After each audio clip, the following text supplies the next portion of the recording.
Vande Mataram students.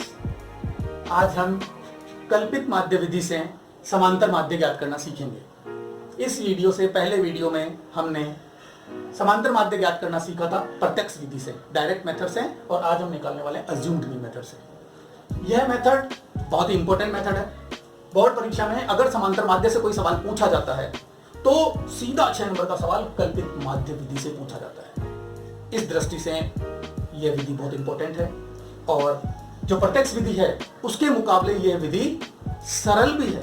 कैसे सरल है देखिए, क्योंकि प्रत्यक्ष विधि से हम सभी प्रकार के सवालों को हल करते हैं, तो कुछ सवाल ऐसे हो सकते हैं जो कठिन हो। कठिन क्यों होंगे?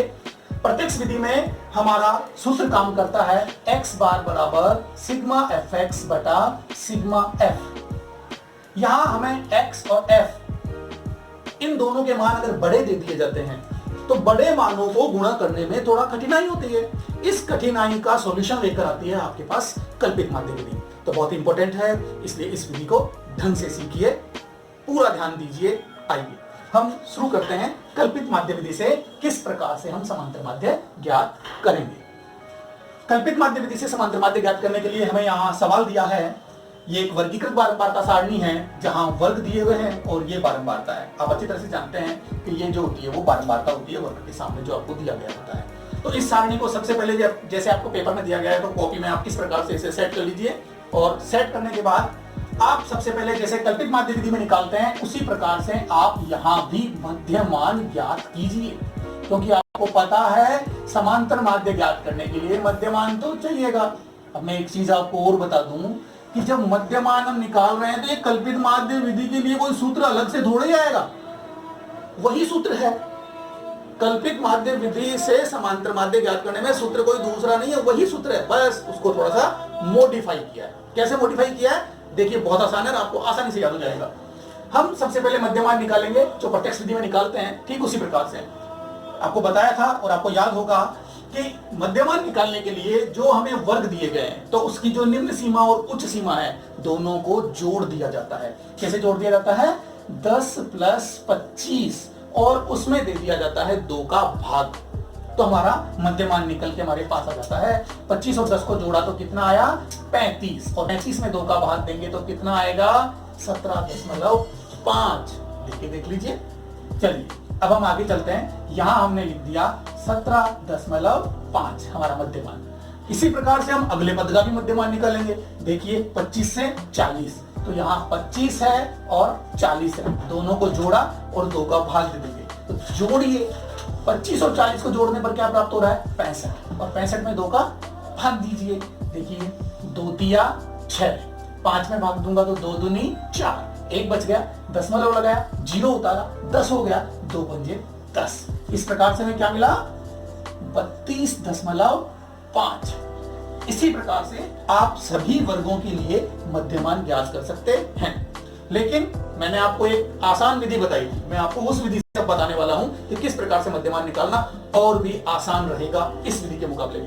देखिए कैसे, मैंने आपको बताया था कि इन वर्गों का अंतर अगर समान हो, देखिए 25 में से 10 गया तो 15, 40 में से 25 गया तो 15, 55 में से 40 गया तो 15, 70 में से 55 गया 15, 85 में से 70 गया 15, 100 में से 85 गया 15। सभी वर्गों का वर्गांतर 15 है। अगर ऐसी कंडीशन है कि सभी वर्गों का वर्गांतर समान है तो मध्यमान निकालने के लिए हम क्या करते हैं, ये जो मान प्राप्त होता है हमें उसमें इस वर्गांतर को जोड़ते जाते हैं। जैसे यहां तक हमने निकाल लिया, मैं इसके आगे बताता हूं आपको। 32.5 के बाद यहां क्या मान आएगा तो हम इसमें क्या करेंगे? 15 जोड़ देंगे। तो 15 जोड़ दीजिए, 0.5 का 0.5 आएगा, 5 और 2 7, 3 और 1 4, 47.5 आपका ये मध्यमान आ गया। तो आपको घबराने की जरूरत नहीं है, बहुत ही आसान विधि से निकलता है। अगला मध्यमान निकालना है, फिर से 15 जोड़ दीजिए, 5, 7 और 5 12 का 2 हासिल 1, 4 1 5 और 1 6, 62.5। फिर इसमें आप 15 जोड़ दीजिए, 5 का 5, 5 और 2 7, 6 और 1 7, 77.5। एक और निकालना है, एक बार और जोड़ दीजिए, जितनी बार निकालना है उसमें आप 15 यानी वर्गांतर को जोड़ते जाइए। 7 और 5 12 का 2 हासिल 1 और 7 और 2 9, 92.5 हमारे सभी पदों के लिए हमें मध्यमान मिल गया। अब आप यहाँ देख रहे हैं कि ये जो मध्यमान आपने निकला, रफ को मैं डिलीट कर देता हूँ, ये जो मध्यमान निकला है यही मध्यमान हम प्रत्यक्ष विधि में भी निकालते हैं। और प्रत्यक्ष विधि के अनुसार अगर इसको हम सॉल्व करते तो हम x को f से गुणा करते हैं। तो पहली समस्या आपके सामने यही आ जाती है कि दशमलव वाली संख्याओं को गुणा करना नॉर्मल संख्याओं को गुणा करने के मुकाबले थोड़ा कठिन होता है। और देखिए अब ये कल्पित माध्य विधि इसको किस प्रकार से सरल बनाती है।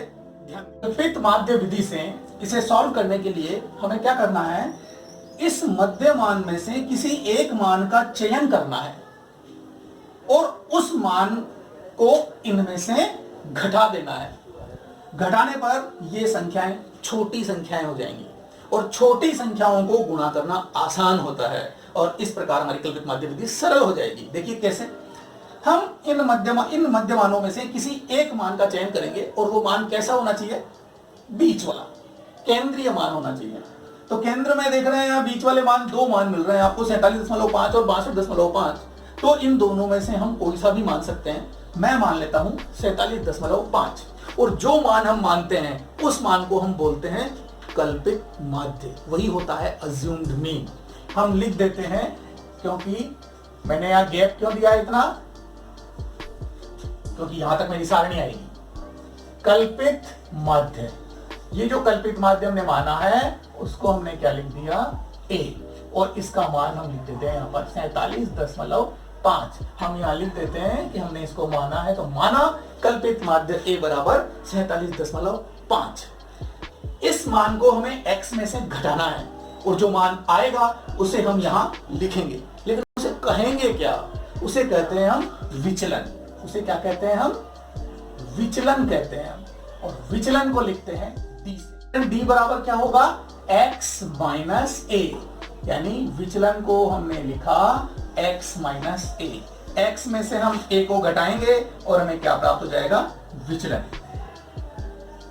ये देखिए कैसे, यह है x, सबके लिए निकालना है, सभी पंक्तियों के लिए निकालेंगे हम। तो x है 17.5 और इसमें से हम माइनस करेंगे किसको, a को। a कहां है, 47.5 और इसको क्या कर रहे हैं हम, माइनस करने पर क्या प्राप्त होगा वो देखिए आप। 47.5 में से 17.5 को माइनस कीजिए, क्या प्राप्त होता है, नहीं आता है तो इधर देखिए, 5 में से 5 गया 0, 7 में से 7 गया 0 और 4 में से 1 गया 3, यानी कितना प्राप्त हुआ, 30। लेकिन चिन्ह कौन सा लगेगा 30 के, बड़ी संख्या का, और बड़ी संख्या क्या है, माइनस, यानी -30 हमें प्राप्त हुआ। देखिए दशमलव संख्या नॉर्मल संख्या में परिवर्तित हो गई है। आगे चलिए, 32.5 है x का मान, तो 32.5 लिख लीजिए और माइनस किसको करना है, 47.5 को, क्योंकि a फिक्स है, a हमेशा यही रहेगा, इसलिए 32.5 में से 47.5 घटाएंगे, फिर हम 47.5 में से 47.5 घटाएंगे, इसके बाद हम 62.5 में से 47.5 घटाएंगे और यहाँ भी 47.5 ही घटाएंगे हम, यहाँ भी 47.5 और यहाँ भी 47.5 ही माइनस करेंगे, यानी इन सभी मानों में से हमें 47.5 माइनस करना है और उनको यहाँ लिखना है। देखिए 47.5 में से अब हम 32.5 माइनस करते हैं, तो 47.5 में से 32.5 माइनस किया तो ये 0, 7 में से 2 गया 5, 4 में से 3 गया 1, यानी हमें क्या प्राप्त हुआ, 15। 15 का चिन्ह कौन सा होगा, बड़ी संख्या वाला, माइनस। फिर अब आप इसको लीजिए, 47.5 में से 47.5 माइनस किया तो 0। अब 62.5 में से 47.5 में माइनस करना है। आपको पता है बड़ी संख्या में से छोटी संख्या घटाई जाती है, वही हम कर रहे हैं। इधर बड़ी संख्या ये थी इसलिए इसमें से हमने ये घटाया, और इधर बड़ी संख्या इधर है तो इसमें से हम इसको घटा रहे हैं, वही काम हो रहा है। 5 में से 5 गया 0, 12 में से 5 गया तो 12 में से 7 गया तो कितना बचा, 5, और यहाँ कितना बचा, 5, 5 में से 4 गया तो 15, और ये 15 क्या आ रहा है, धनात्मक आएगा, ऋणात्मक आएगा, बड़ी संख्या का चिन्ह, बड़ी संख्या 62.5 है जो कि धनात्मक संख्या है, इसलिए यहाँ भी धन संख्या ही आएगी, धनात्मक चिन्ह आएगा, जिसे लिखने की आवश्यकता नहीं है। अब आप आइए 77.5 में से 47.5 को माइनस कीजिए। हमारे पास है 77.5, हम माइनस कर रहे हैं 47.5 को, 0, 7 में से 7 गया 0 और 7 में से 4 गया 3, यानी कि 30। और अब 92.5 में से आप 47.5 को माइनस कीजिए, 0, 12 में से 7 गए तो कितना 5, और यहाँ कितना बचा 8, 8 में से 4 गया 4, यानी कि 45। इस प्रकार से हमें हमारा विचलन प्राप्त हो गया, और जब विचलन प्राप्त हो गया तो देखिए समांतर माध्य कैसे निकलेगा। आपने प्रत्यक्ष विधि में देखा कि समांतर माध्य ज्ञात करने के लिए हम क्या कर रहे हैं, x बार बराबर सिग्मा fx बटा सिग्मा f। तो यहां भी वही होगा, हमें समांतर माध्य ज्ञात करना है, और समांतर माध्य ज्ञात करने के लिए सूत्र जो होगा हमारा वो क्या होगा, सिग्मा। अब क्योंकि आप f और x को गुणा करते थे, लेकिन आपने x को मॉडिफाई कर दिया है, x में परिवर्तन किया है, तो हम x से गुणा नहीं करेंगे, अब हम गुणा करेंगे f को d से, f को d से गुणा करेंगे। तो हमें यहां क्या लिखना होगा, सिग्मा f d। वही सूत्र है, बस x का स्थान किसने ले लिया, d ने।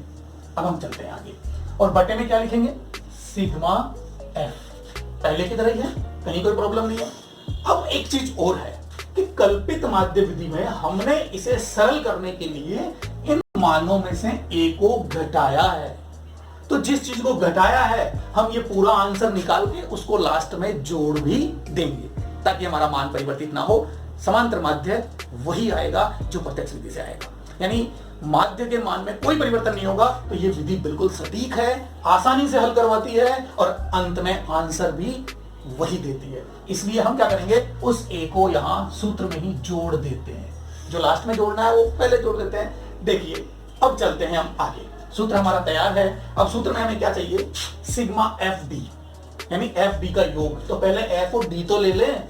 तो एफ और डी लेने के लिए क्या करना है, एफ को गुणा करना है आपको डी से, और गुणा करने पर जो मान आए उन मानों को हम यहां लिख देंगे। चलिए एफ डी निकालिए। एफ और डी को गुणा करना है, ध्यान रखने का, यहां बिल्कुल इस बात का ध्यान रखना है कि बच्चे इन दोनों को गुणा कर देते हैं, तो आप लोग ऐसी गलती ना करें। एफ और डी को गुणा करना है, ये रहा एफ और ये रहा डी, तो इन दोनों को गुणा करना है। तो इन कॉलम्स का ध्यान रखें कि इन दोनों संख्याओं को गुणा करके हमें सामने लिखना है।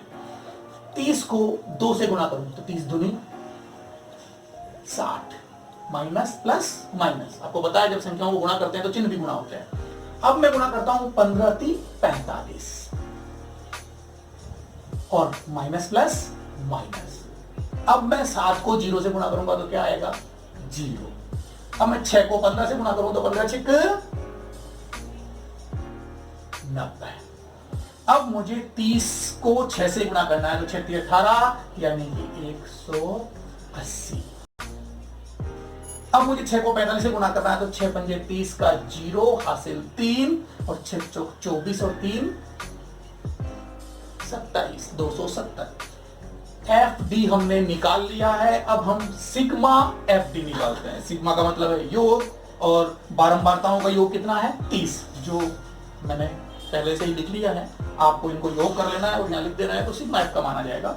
अब सिग्मा एफ डी, लेकिन यहां हम देख रहे हैं कि कुछ संख्याएं तो ऋणात्मक है और कुछ संख्याएं धनात्मक है। इनको योग करेंगे तो धनात्मक और ऋणात्मक संख्याओं के योग में तो माइनस होता है।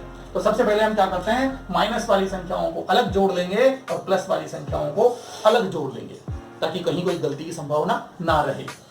ऋणात्मक संख्याओं को जोड़ के यहां लिख रहे हैं। ये जो काम अब मैं कर रहा हूं वो रफ काम है, उसे आप बाद में मिटा दीजिएगा। 60 और 45 को मैंने जोड़ा तो मुझे प्राप्त हो रहा है 105। ऋणात्मक मान जो प्राप्त हुआ वो 105 प्राप्त हुआ, और धनात्मक मान मैं यहां से लिखता हूं तो योग करने पर मुझे मिला 0, 8 और 7 15, और 15 और 9 कितना होगा, 15 और 9 हो गया 24, 24 का 4 हासिल 2, और 2 4 और 1 5, यानी कि 540। वो कौन सा है, धनात्मक मान। अब इन दोनों का योग का मतलब है कि इसमें से इसको माइनस करके मैं यहां लिख दूं। बड़ी संख्या प्लस की है तो जो मान बचेगा वो प्लस का बचेगा। तो 540 में से मुझे 105 माइनस करना है। 105 माइनस करूंगा तो सिंपल है, 435 बचेगा मेरे पास। तो मैंने लिख दिया 435। धनात्मक आएगा इसलिए धनात्मक चिन्ह यहाँ पर है। अगर ऋणात्मक मान बड़ा होता तो मैं यहाँ ऋणात्मक चिन्ह लगाता, लेकिन मुझे यहाँ धनात्मक मान बड़ा मिला है इसलिए मैंने यहाँ ऋणात्मक चिन्ह नहीं लगाया है, क्योंकि जो मान बचेगा उसी का चिन्ह आएगा। तो ये मैं वापस मिटा देता हूँ क्योंकि ये रफ काम था, ये भी रफ काम है तो इसे भी मिटा देना चाहिए, ये भी नहीं छोड़ना है हमें। अब हम सूत्र में मान रखते हैं। सूत्र में मान रखना बहुत आसान है। x बार की जगह हम x बार लिखेंगे, a की जगह a का मान लिखूंगा, 47.5 प्लस की जगह प्लस और सिग्मा एफ डी का योग 435 और बटा एफ सिग्मा एफ का योग जो कितना है 30। तो इस एफ के योग को सिग्मा एफ की जगह लिख दिया मैंने 30। अब हम इसे सरल करेंगे, काटेंगे और इसका इलाज करेंगे।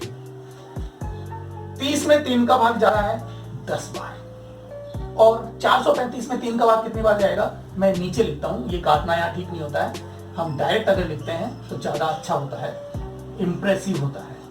47.5 प्लस, अब जब इसमें 3 का भाग दे रहा हूं तो देखिए 3 एकम 3, 1 बच गया, 1 बचा तो 13, 3 चौक 12, फिर 1 बच गया तो 15, 3 पंजे 15, पूरा भाग चला गया। तो 3 से मैं 30 में भी भाग दे सकता हूं, तो 3 9 30, यानी कटने पर कितना आया, ये आया। तो हम ये डायरेक्ट लिख सकते हैं, जो काट के दिखाने की आवश्यकता नहीं होती, अच्छा लगता है, साफ सफाई दिखती है।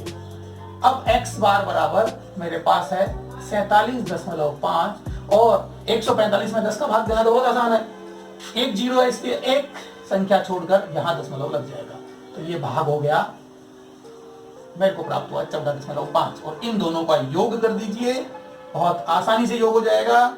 ये 47.5 और ये 14.5, पॉइंट के नीचे पॉइंट आना चाहिए होता है, आपको पता है, अच्छी तरह से हमने पहले भी किया है, माइनस भी। तो जोड़ और बाकी जब भी करते हैं दशमलव संख्याओं का, तो इस बात का ध्यान होना चाहिए कि दशमलव के नीचे दशमलव आए। इस प्रकार से इनको व्यवस्थित करते हैं। 5 और 5 10 का 0 हासिल 1, 7 और 1 8, 8 4 12 का 2 हासिल 1, 6 4 और 1 5, 5 और 1 6, 62। यानी ये हमारा आ गया समांतर माध्य, जो कि आपका फाइनल आंसर है।